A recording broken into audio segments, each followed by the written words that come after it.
L'opération de dépotage requiert une attention particulière dans le processus du transport et de distribution des produits pétroliers et dérivés au profit des stations-service. C'est ce que nous avons d'ailleurs constaté au niveau de la station de l'ALN à Alger. L'opération de dépotage est une opération de mouvement produit qui consiste à transférer le carburant de la citerne du camion vers les cuves carburant par gravité via le flexible de dépotage. Par la même occasion, notre interlocuteur rappelle que les carburants sont des produits chimiques hydrocarbonés, dangereux et qui sont très inflammables. Pour mieux comprendre le phénomène de départ de feu et d'inflammation du produit, nous allons initier une nouvelle notion de l'HACE qui est le triangle du feu. Donc pour qu'un feu se produise, il faut l'existence de trois éléments qui sont l'oxygène présent dans l'air, le comburant qui peut être le carburant, les papiers, cartons, plastique. Et nous avons aussi la source d'ignition ou la source de chaleur qui va enflammer le produit carburant. Par ailleurs, les étapes de l'opération de dépotage sont bien définies et les tâches sont réparties d'une manière logique entre le chef d'équipe et le chauffeur-livreur. Ce protocole commence par la réception du camion-citerne au niveau de l'entrée de la station-service. Ensuite, il procède à la vérification des documents administratifs de livraison, qui est le BLF, et son orientation vers la zone de dépotage. Ensuite, le représentant de la station-service procède à la fermeture de la station-service si la zone de dépotage est proche de la zone de distribution et des îlots carburants, ou bien si le camion ne peut être stationné correctement, ou s'il ne peut être évacué facilement sans effectuer de manœuvre. Le même responsable rappelle également que pour garantir la sécurité des clients de Naftal, ainsi que celle de ses employés, une batterie de mesures de protection a été mise en place.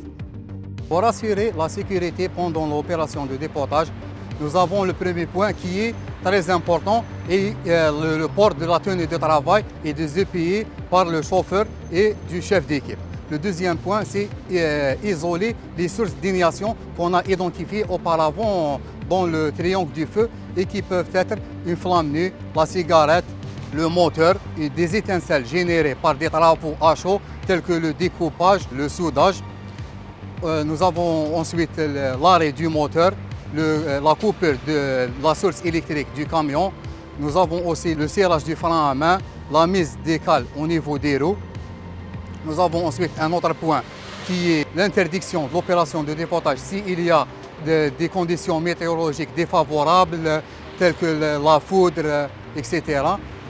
Nous avons aussi le balisage de la zone de dépotage et la mise à terre des extincteurs et aussi l'utilisation d'équipements ADF et qui ne génèrent pas des étincelles tels que le flexible de dépotage, les instruments de mesure et une lampe torche ADF. Ensuite, le représentant de la station-service procède à la vérification du plombage au niveau des trous d'ombre de la citerne et au niveau des vannes de dépotage. Ensuite, il procède à la vérification quantitative du produit et qualitative du produit. Qualitative, c'est-à-dire l'absence d'eau, la couleur et l'odeur du carburant. Ensuite, il procède à la connexion du flexible de dépotage du compartiment de la citerne avec la cuve carburant correspondante, c'est-à-dire l'essence avec l'essence et le gasoil avec gasoil. Et à la fin de cette opération, il revérifie la bonne connexion pour éviter un éventuel mélange de produits. Après, ils ouvrent la vanne de dépotage et ils laissent le produit dépoter. Là aussi, nous avons des mesures de sécurité à respecter qui sont l'interdiction de dépoter deux produits à la fois et l'interdiction d'alimenter un client à partir d'une cuve en dépotage et aussi de quitter le lieu de dépotage. C'est-à-dire le chauffeur et le représentant de la station-service doivent rester devant le camion tout au long de l'opération.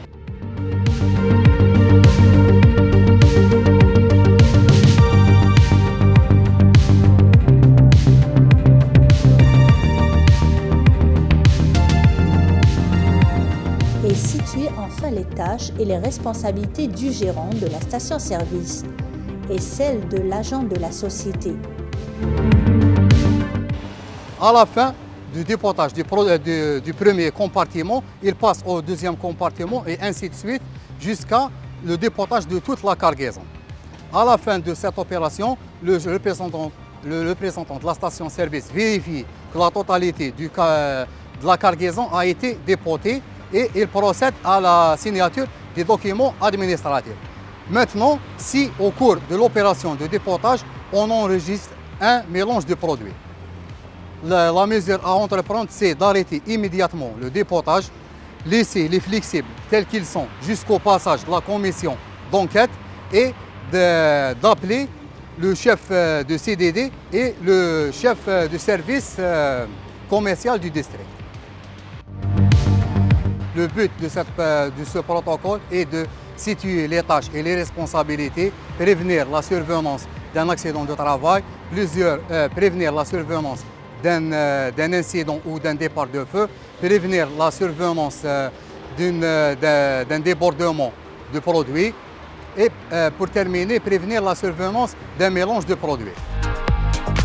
Il convient de savoir également que le produit est contrôlé en laboratoire par Naftal avant toute commercialisation, car il s'agit avant tout de veiller à la sécurité des personnes à travers un produit conforme et de qualité.